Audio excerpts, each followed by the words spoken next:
great introduction to these yesterday. We're really about the storytelling right now in the space that we feel KTI is in. We don't feel teachers tell their story nearly enough.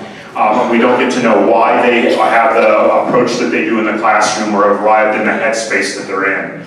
So that's what I would have said yesterday had I not had to go talk to those administrators that were in the building. So, and I know Sue did a great introduction because I caught part of that yesterday for that and the video recording. And but that's my take on why we do these. So I'm going to turn the floor over to Keith, and here's his story. Okay, so this is still way out of my comfort zone. Anybody that's talked to me over the last couple of days, I am all about my teachers are doing great things, my students are doing awesome things. I am very much the deflector. I don't like the spotlight being on me, ironically enough, as I stand up here in front of all of you. But I want to talk to you guys about how I got to where I was, because where I am right now is nowhere near where I thought or where I planned that I would be. So the bottom picture there, I grew up, I know I have one Delco friend here. Where you at? There we go. I grew up in Chester, Pennsylvania. Now I need to preface that, not Westchester, not Chester County, but the city of Chester, PA, where we have one great accomplishment. One year we went an entire hour without a homicide. So it was a pretty rough neighborhood. I knew I was growing up. I knew three things. I was going to be a police officer, I was not going to live in Pennsylvania, and I was going to live in a big city. So I took those steps and attended Penn State up there in the top, your left, my right. Spent 4 years there, got my bachelor's in administration of justice, my minor in sociology, and I was all set to go. Graduated in 2002. Finding a full-time cop job is extremely difficult.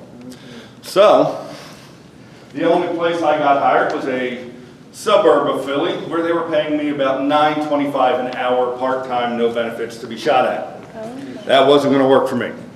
So, this is before Google Maps and all that stuff. I actually got a letter in the mail from a little police department outside of Waynesboro, PA, which is about 40 minutes south of here, that said, hey, we got your name off a recent graduates list. We're hiring. We'd love you to come out and test.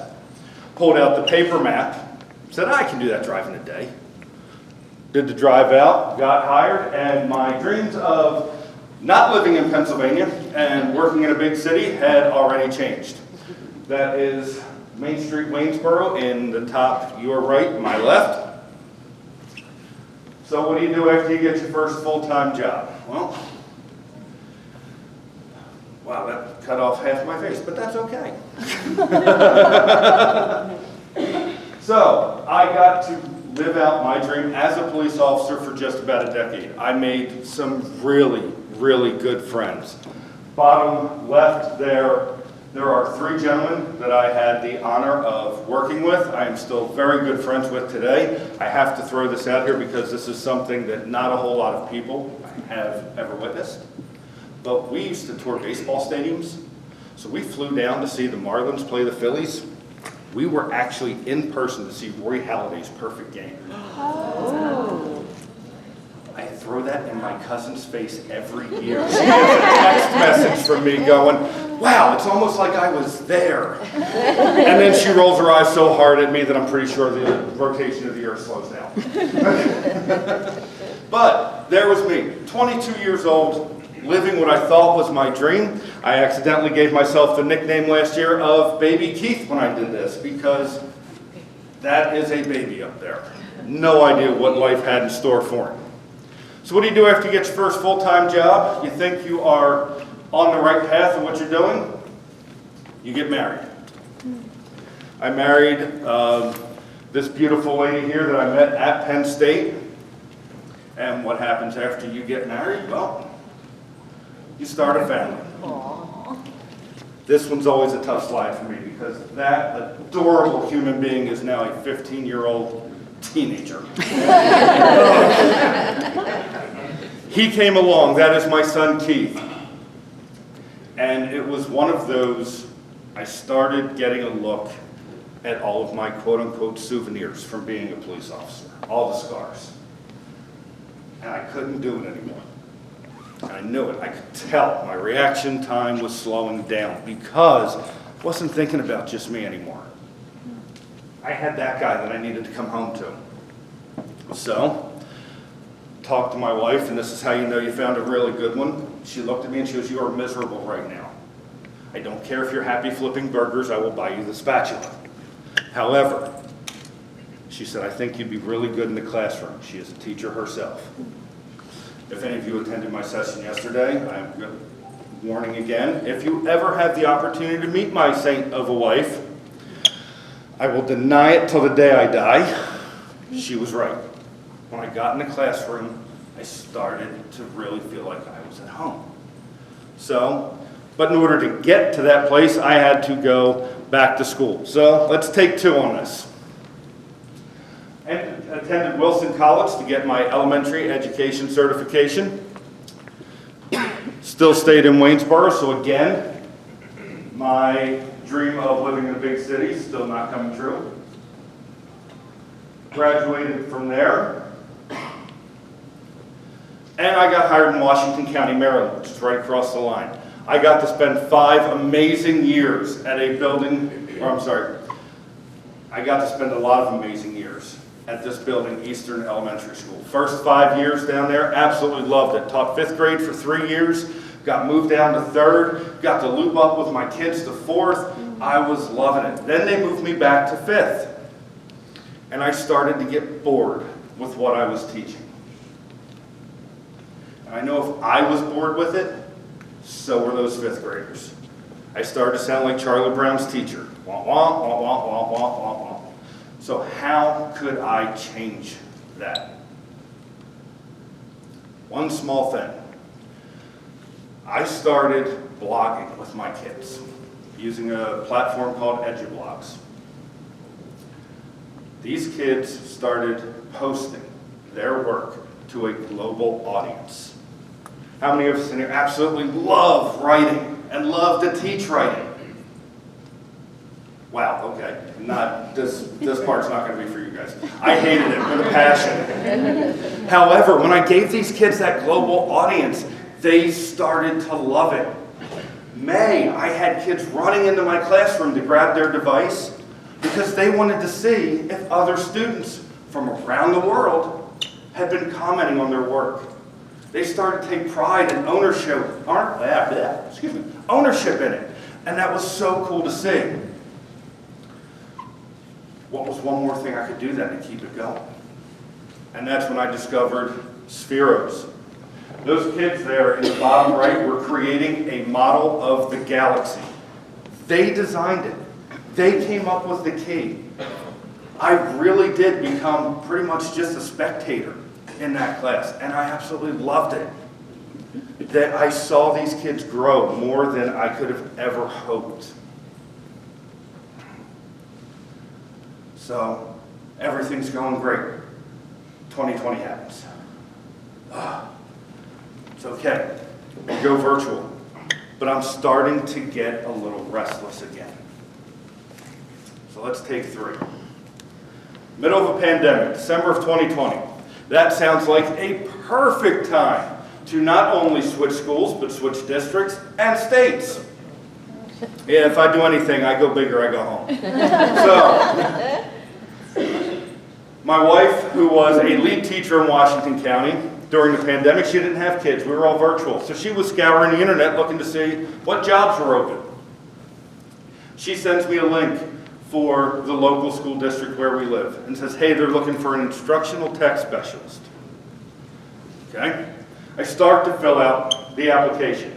I email the assistant superintendent. I'm like, look, this says it's only funded for 1 year. What are the odds it's going to be continued? She says, they're pretty good. I never actually hit submit on the application because I was going back and forth. Am I really going to take this big of a leap? Without even hitting submit, I got a phone call from that assistant superintendent secretary and said, she wants to interview you. I'm like, okay, what's the worst that could happen? They offer me the job. And we enter into another existential crisis of, oh my God, am I really going to leave a school district that I've been at for 10 years, have so many friends, and come to one where I'm basically building this position from the ground up. I am so glad that I did. Taking those steps, taking that opportunity has opened up so many doors for me. If I didn't take that, I never would have been nominated to be a star here in 2022. I never would have had the opportunity to stand on the main stage at ISTE talking about AI. I never would have had the opportunity to meet and work, well, not meet, work with somebody that became one of my best friends. And his name is Adam Guyman. Don't look at me like that, Verno. Yeah. This has opened so many doors just because I took that one step. I wasn't good with being complacent. And that's something we always ask our kids to be. Don't be complacent. Always push yourself. We've got to push ourselves as hard as we push our students. Moving into Waynesboro, I became a de facto grant writer because we had nothing. We got makey-makeys. This beautiful little girl up here is my daughter. I actually got to watch her in her classrooms. I got to work with her and her teachers. And again, an opportunity I never would have had if I just would have stayed complacent.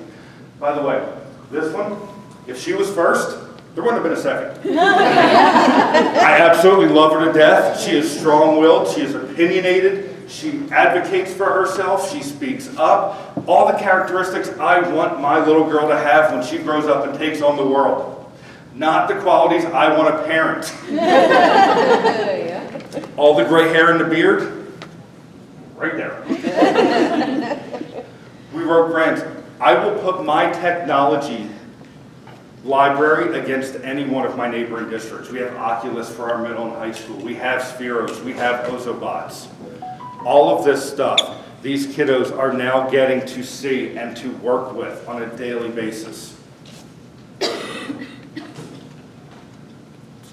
And it has, those professional top 3 that I showed you, has provided me so much more time with this personal top 3. These are our why, whether they're our own, whether the kids just walk into our classroom every day. This is why we do what we do. And I've gotten to see that so much more just because of that one step and that not being complacent. I heard on a podcast just a little while ago, write your goals in pencil and don't be afraid to change them. I'm nowhere near where I had planned to be, but I also wouldn't be nearly as happy or nearly as fulfilled if I had stayed that course because those were my initial goals. Thank you.